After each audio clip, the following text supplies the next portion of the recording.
Hey, welcome everybody to episode 34 of Trend Talks BizSec. I'm your host, Jon Clay, VP of Threat Intelligence here at Trend Micro.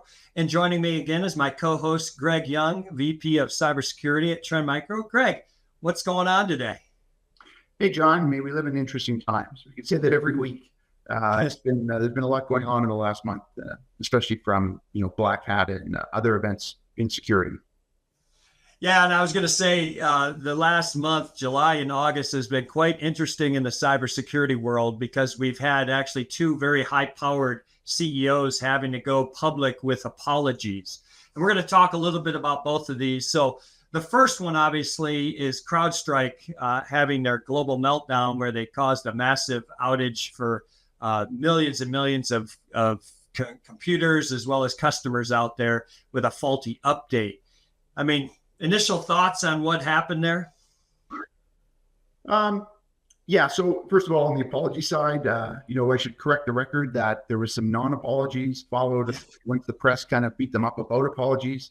So, but what action is going to change? I think that's, where I'm left at the start of this. So again, apologies are cheap. Bay Area culture. It's a hard thing for people to do that, but they do. But then the change of behavior, I think that's what we're really looking for. Yeah, I mean, this is definitely going to make a shift in the cybersecurity community. I think what was interesting to me, Greg, is that there's a lot of new vendors that have come into the play over the last several years, 10 years or less. And a lot of them probably got caught off guard because they didn't realize something that, as simple as getting access to kernel mode and being able to detect malware at the kernel level, because there is malware used by adversaries that targets the kernel, and we have to be able to detect that. But all of a sudden, everybody's scrambling now to update their update process essentially because of what occurred. And if people aren't familiar, hopefully you are, but if you're not familiar, what happened there is CrowdStrike issued what they called a change file, which is an update to their behavior detection capabilities of a threat. And again, it was at the kernel mode level, and it obviously was a bad one, and it caused every computer to blue screen of death, and they didn't have access. You had to go in and manually boot the computer into safe mode. You had to replace the file and reboot it up. And so it caused massive issues for a lot of businesses out there. And so the first initial questions were, well, how did this happen? Again, with anything, people process technology. You probably had a person that forgot to do something. You had a process that was not implemented properly, and the technology may have to change in terms of what gets access to kernel mode and what doesn't. But certainly, I think a lot of businesses are in panic mode, so to speak, to update that process in the future. Yeah, John, there's been two rules in security, in the security vendor space since it started. And that is, number one is don't break things. And number two is don't become vulnerable yourself, right? You're supposed to be the protector. And especially if you're protecting the infrastructure, you can't break the infrastructure. So these are the two things. And unfortunately, I think that culture has gotten away a lot. There's this push to stock price is always more important. And unfortunately, that's the situation. The Bay Area culture right now is this, which we're going to talk about in the second incident as well. But it's this, money first and, not recognizing the responsibility you have. Even if it causes you to delay things or spend a bit more money, you've got to take these safeguards. Firewalls can't stop packets, right? And, desktops should not be bricked by security stuff. Yeah. And I mean, we've had this issue over the last several years about, an update that maybe causes a faulty file or a file that is good to be bad, and it causes issues like that, right? False positives, we call those. And those tended to go by the wayside because people felt those were acceptable because you wanted to get the protection out fast as possible. And I think that also was a culture of what took over, is that detecting this stuff so fast and furious that everything else didn't matter. Well, now we found out that you can't break things when you do these updates. And so, we've had situations in the past at Trend Micro, and so one of the things we've done over the many, many years is ensure we have a very good QA process.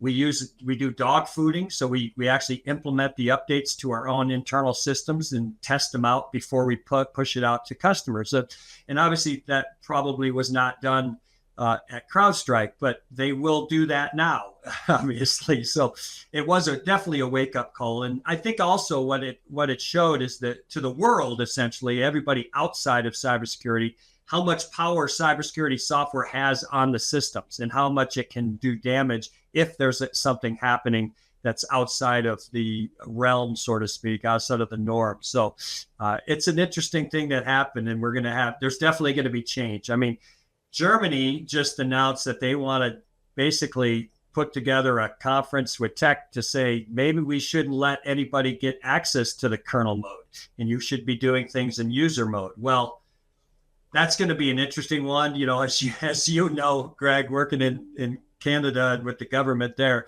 a lot of times there's a little bit of a pivot that goes overboard with government when things like this happen. Yeah, and I think the trade-off here is that, either the operating system is going to be self-protecting, or security stuff has to operate at the kernel. Otherwise, leave the kernel undefended. So, until Windows becomes self-defending, which it's not and hasn't been, you're going to have security operating at the kernel. Otherwise, the bad guys will. So that's the unfortunate thing. But if you're operating at that kernel, you've got to have that culture of responsibility. And that was my concern over this. And the lack of apology and kind of the follow up with the gift card stuff was kind of silly. But that just shows, again, you've got responsibility and you got to take it seriously. Yeah, exactly. Similar to the data breach issue when they just issue, credit monitoring service for a month or something. Oh, sorry for leaking out your data. Here's some credit monitoring, right? Everybody's like, who cares? So anyway, so I think, bottom line is obviously it was unfortunate that it happened, but it also is fortunate that it's going to cause some shifts and changes to the update process from everybody in software, which we need because obviously, software supply chain attacks happen all the time, and that's usually done through the update process. So hopefully this is a wake-up call for the industry to improve. That's a great point you make about supply chain, because it gives me a greater concern if there's this kind of, instability in that test environment, or if this has gone through by the descriptions that we've been given. What's the safeguards they have against supply chain? So, if there's that level of, if it's that squishy, then what's the safeguards around it as well? So that's a takeaway for me. Yep. Hey, so let's shift over to the second topic, which is Black Hat. Black Hat, every year comes in. I think we'll talk a little bit about this, but I think Black Hat's starting to overtake RSA maybe as one of the more important conferences out there. But the thing that I mentioned earlier about the CEO was Palo Alto did something, another marketing snafu by Palo Alto, where they displayed some ladies with lampshades on their head and stuff. And it caused quite a bit of an uproar in the community, because obviously cybersecurity's always had some challenges with women in tech and dealing with women in tech. It's supporting women in tech, and doing this kind of stunt obviously demeaned a lot of ladies that are working in the industry, and they actually went after them on X and in social media, and caused the CEO to get out there and apologize, and their marketing head apologized, their CTO apologized, every C-level I think has apologized so far, because it's a big deal, and it's one of those black eyes that continues within the industry, unfortunately, when it comes to women in tech, and that's unfortunate. I mean, what are your thoughts around it, Greg? Yeah, once again, late apologies are, that took too long, and that was not cool. And especially some of the deflection that I read from some of the semi apologies that came up initially. You can't blame junior staff for this. That was not a junior staff, and even still, on behalf of your customers and, your women and other, employees, you've got to apologize immediately because of them. So one of the reasons I came to Trander, this isn't a slam your competitors. This is the events in the news that everybody's talking about this week. But I came to Trander because of the culture, because this is a place that if I had a daughter, this is the place I would be comfortable in sending her to work. I've been a creature of the Bay Area for, 3.5 decades. As this is that Bay Area culture, that kind of toxic bro stuff. Of course, it still exists as the shows and as we experience a lot. So Picking your vendors and who you deal with in business, it's more than just about lowest cost or meeting the requirements. This is who you're engaged with. So whether it be the CrowdStrike incident, what happened with Palo Alto with Black Hat, these are the people you're dealing business with, and that's part of the selection, in my opinion. So, if it's happening from a small vendor, somebody new to the business, you can write it off and say, inexperienced, ham-fisted sort of attempted marketing, but this is not okay. So yeah, unfortunate. yeah. And so people for calling it out, I thought that was fantastic. So it wasn't lied because you're a big cool vendor and nobody wants to offend them. In fact, for people I saw on LinkedIn, some people were not mentioning Palo Alto's name. Like, come on, don't try to curry favor. I think this is, you got to stand up and speak out against this stuff. Yeah, and that's one of the beauties I like about social media is that now you have this ability for people to actually reach out and express their views and opinions without too much ramifications happening around it. So it's good to see that. Now, but unfortunately, what that also did is it kind of took the spotlight off of Black Hat and what Black Hat represents and what it does and what occurred. I mean, this year, a lot of AI was discussed at Black Hat. There's a lot of vulnerability stuff that is mentioned at Black Hat that comes out at Black Hat. And then DEF CON is kind of the one after it. But this year, there was a side event called AI for AI that our CEO, Eva Chen, hosted. And that was pretty popular from what I understand. Yeah, and I think Black Hat has definitely, to me, replaced, the RSA conference in importance. It's now I think the most important event by a considerable margin. I think RSA hopefully will change their format, but also RSA is not going anywhere because it is located in the Bay Area. So, it's convenient for tech, and it's more of a vendor for vendor kind of show in some ways, but that's important as well. I think that's where you see a lot of new companies come out. But in terms of, I think for practitioners, for the CISOs, for people like that, Black Hat's kind of the number one now. Yeah, I had a call with a number of CISOs the other day, and I asked them about, attending Black Hat. A few of them had attended and a few didn't, but most of them said, we send our practitioners to Black Hat because they get, and what was interesting to me, one of the conversations the CISO said, he goes, when he goes to RSA, he never goes to any of the talks. It's all about meeting his vendors and meeting them, and their leadership. But he goes, Black Hat, I go to the sessions because I learn stuff all the time and everything. So I thought that was an interesting difference a little bit between the two shows as well. Yeah, I think there's a whole episode or possibly 10 episodes we could just do about, conferences and, the economics of them and what works and what doesn't. So, but yeah, no, I think it's definitely was a real success this year too. Yeah. So, I mean, we're definitely putting more eggs into the Black Hat conference than we are the others. reInvent, AWS reInvent is another one I think that's gaining quite a bit of popularity out there, but we'll see. I mean, those are probably the big three at this point in time, at least in the US for sure. Yeah, the cloud reInvent did definitely. Again, like you said, practitioners, like the people who actually do stuff, if they're going to that event, that's almost a great metric.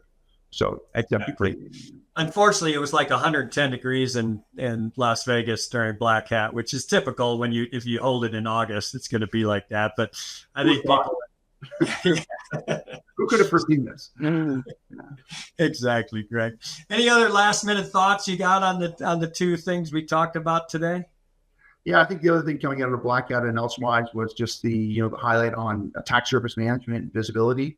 I think that's great, especially as we highlighted that rush to kind of get quick detection as fast as possible at any expense. Well, you can only get so fast before you have to turn that mirror on yourself and say, what do we have? Let's try to, instead of focusing on the bad guys so much, let's also look at ourselves. So this focus on attack surface and getting that through linking information together, I think that was a great takeaway from Black Hat and the last month as well. Yeah, in fact, one of our colleagues put out something just recently called the Cybersecurity Compass that looks at before a breach, during a breach, and after a breach, and what should be done in those different timelines. And I think that's an excellent way. Maybe we talk about it in one of our future episodes, but I think those three areas are critical for an organization, especially before the breach, because like you said, I mean, we've put so much emphasis on detection and response. It's like, what happens before that? I got to minimize my attack surface. I got to improve my capabilities to detect the threat when it comes into my organization and try to prevent it. That seems to have gone away. So I do agree with you. I think that attack surface risk management, XDR, those combinations with improve your visibility and capabilities there. Yeah, if you're following the bad guy so much and you don't know whether he's walking to a bank or the dentist, like, you're going to increase your false positives and false negatives. So I think all around, it's just such common sense. So great to see that. Yeah. More attention. All right. Well, hey, Greg, great conversation. And everybody, thanks for joining us on episode 34 of Trend Talks BizSec. Greg and I will be back in the near future with another topic. And if you want to leave us a comment on what topic you'd like us to cover in the future, we'd love to hear it. Give us a like, and we'll be back soon. Greg, have a great rest of your day, and we'll talk soon.